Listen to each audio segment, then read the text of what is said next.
Hi, this is Daniel Rothenberg. This is my college basketball podcast. We're almost 2 weeks into the season now, and I have a lot of thoughts on the season so far. How's it gone? Who's been good? Who hasn't been? So, I'm going to give you some teams I like, some teams I don't, some players to watch, and some other thoughts in general. So, first of all, the 3 teams I like. Kansas. I like them. And I know, they lost to Indiana. More on that later. But they're still really good. And I know that sounds cliche. Like, really? That's all you have to say, Daniel? They're really good? Well, Josh Jackson's amazing. But it's Frank Mason and Devontae Graham that really make this team good. Landon Lucas might be one of the most underrated players in the country. Because all we talk about is they have the best backcourt in the country. They also have some really good big men. Landon Lucas being one of them. And Josh Jackson, as I said, top freshman for a reason. Number 2, Indiana. I said I was going to say them. More about their loss in a bit. But Thomas Bryant is a beast. And now I have some bias. He is from my hometown. But he is so good. And he fits Indiana perfectly. They have scoring guards, scoring forwards, a scoring center, and they run, and they just are fun to watch. They remind people who don't like college basketball why sports can be fun. I am that much into Indiana. I like them. And third, Kentucky. So I've heard a lot about how Kentucky, has had a lot of good recruiting classes. Well, this one might be one of their best ever. Malik Monk and De'Aaron Fox look NBA ready already. And against Michigan State on a big stage, they put on a show. They are a really, really good team. Maybe not as good as the team a few years ago that just blew everyone out of the water and went 37-0 until they lost to Wisconsin in the Final Four. But this team is really freaking good. And I love their big man. I think his name is Bama Baijo. I apologize if I pronounced that wrong. But I really like this team. By the way, I know this is a little generic, but again, it's 2 weeks into the season. As I watch more basketball, I'll tell you more. The 3 teams I don't. Michigan State. Now, before you start saying anything, I know this team is going to get better. I'm a huge Tom Izzo fan. And I like Miles Bridges a lot. This guy is... I've heard a lot of comparisons about Bridges, and to me, there's one that's the most obvious, and that's Aaron Gordon. His athleticism is ridiculous. Aaron Gordon was a guy who was like, we're not going to see another athlete like him. Miles Bridges comes along and is like, hey guys, I found another athlete like Aaron Gordon. It's me. He's playing 4 freshmen a lot, he being Tom Izzo. And this team just needs some time. Even guys like Aaron Harris and Tum Narin, who were there last year, are taking different roles now. And we talk about Duke's guys being injured, but a lot of the Michigan State players are injured as well.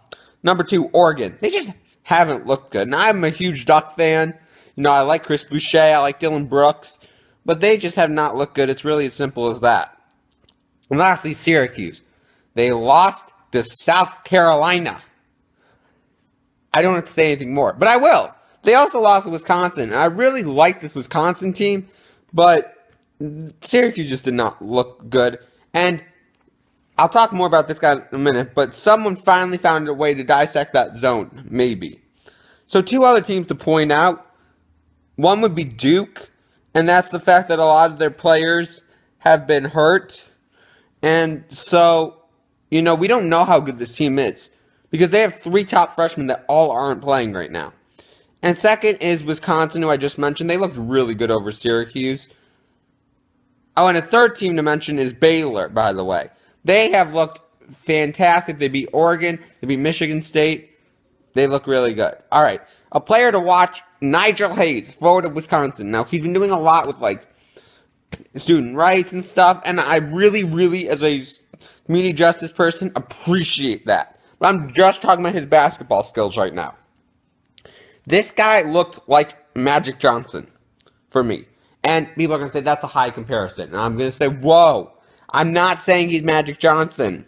I'm saying for one game, he was a big guy that passed the ball perfectly. And it was against Syracuse, and he dissected that zone. I don't think he even scored that many points. But his assists were just amazing. And also, he missed a free throw to get a triple-double. as Trent Dilfer and the Monday Night Crew, it's like, come on, man! And then the player to watch, underrated guy, would be Bryant McIntosh of Northwestern. So, everyone knows that I'm a Northwestern guy. I love Northwestern. But this guy is really good for anybody. And he's not the biggest guy. He's definitely not the fastest. But he's tough.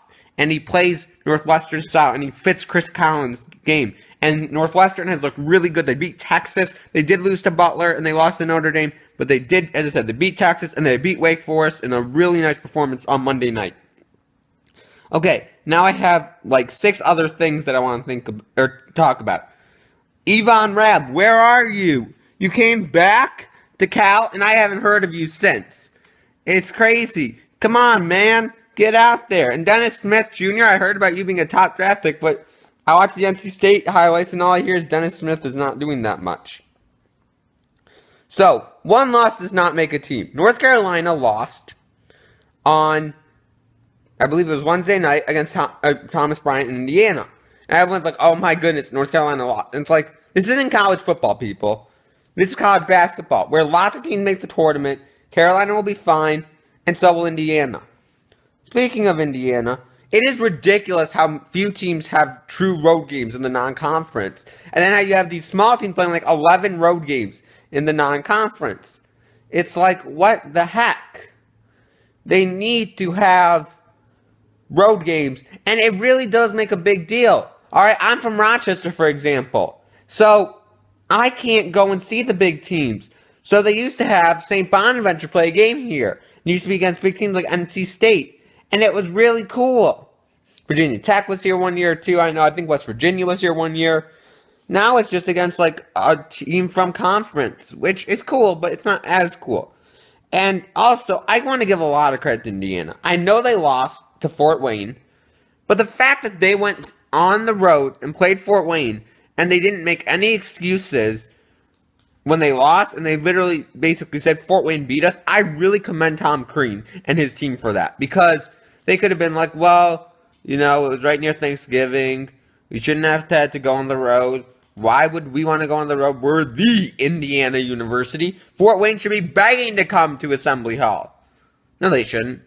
Part of college basketball and part of sports is you have to have partners. Alright? This cannot be a business model where you say, oh, only the teams come and play us. No. You know how much it helps a place like Fort Wayne? They're getting publicity. They don't get all the ads that Indiana gets on TV. Alright, now back to Carolina. Villanova and North Carolina, they're not going to explode like some teams are. But I feel they'll be there in March, assuming they stay healthy. Because they have experience. They don't have the potential, but they have experience. Oh, and by the way, Chris Jenkins kind of knows how to make a jump shot. And then, the freshman class this year is ridiculously good.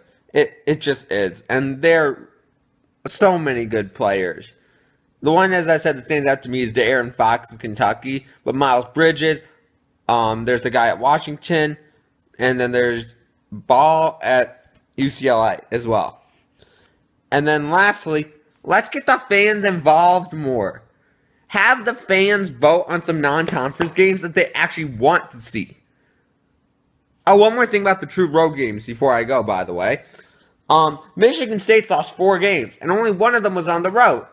They were all technically away from Michigan State's place. They played in Hawaii, New York City, and then they played in the Bahamas, and then they played at Duke. So, just because you schedule a tournament, that does not mean it's a road game. It's a neutral site game. And to be honest, who doesn't want to go to the Bahamas if you're in East Lansing this time of year, given the snow? Like, don't act like that's some sort of punishment for the players. They'll be thanking Tom Izzo for that later. Alright, so either tomorrow or this Sunday, I will have my reactions to the college football playoff. So check them out. Check out all my other podcasts. They're pretty cool. I'm getting better at this. And have a great night, everybody.